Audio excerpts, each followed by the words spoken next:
Hi, welcome to this video on MS SQL covering the where clause, in detail the greater than, less than and equals to conditions.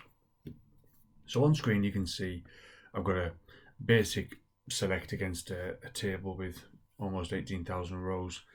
That's a lot of data to return, so usually you'll want to add some sort of condition so that it limits the data returned. So this is where we start with the third part of our SQL. So select gets what data it is you want to return to screen. From is the table or tables where you want to get the data from. And now we need to add a condition to say, I only want to see this particular set of data. And to do that, we type where. And following the where, we put some sort of logical condition. So let's start with a few examples. Let's start with some text examples. So I've got a column here called FT type. I can type that, if I could type, and I can say equals instant. Now, generally speaking, SQL isn't case sensitive. You can make SQL case sensitive, that goes in a bit more detail, but databases can be made to be case sensitive, but generally speaking, it should be fine to put any text in there in any way you like, and it will ignore the case element of it. So that is going to show any records that have a type of instant, and the opposite of that is doesn't equal or not equal to.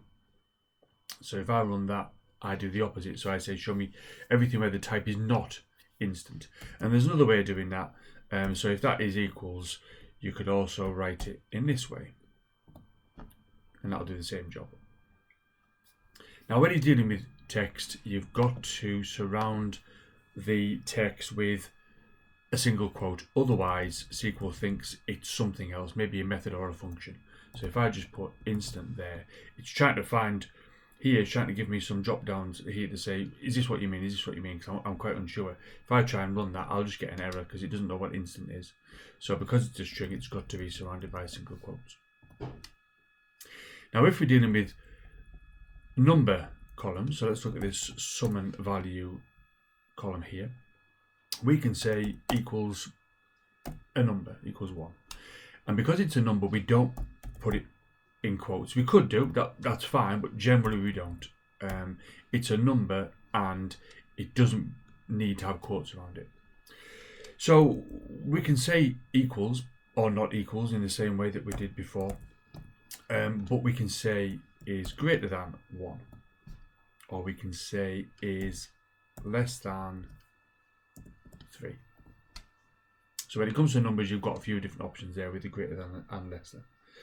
And equally, we've got options we can do with the third data type, which was date, that we talked about in the previous video.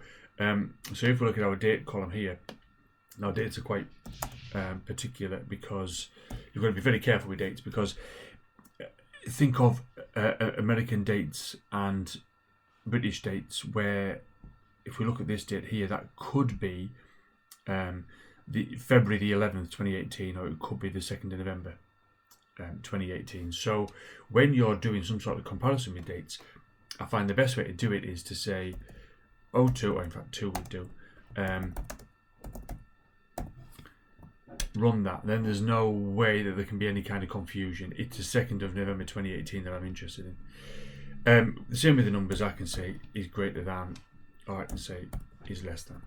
And you'll notice when I'm dealing with dates, I put single quotes around it like I do with string. That's the end of this video. I hope you found it helpful.